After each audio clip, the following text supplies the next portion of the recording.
Hello guys, good morning. Welcome to my vlog.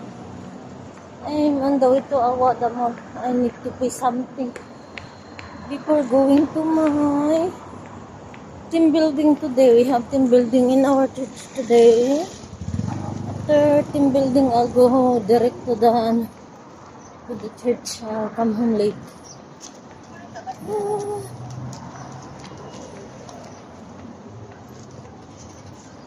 I need to go to the bus stop in Hamdan because there is no bus going to Alwada near the house.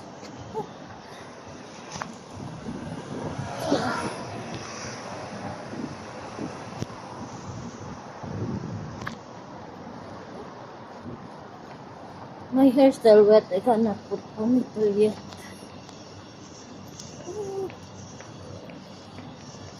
Anyway guys, happy weekend. Enjoy your weekend. Eh, today is my church day.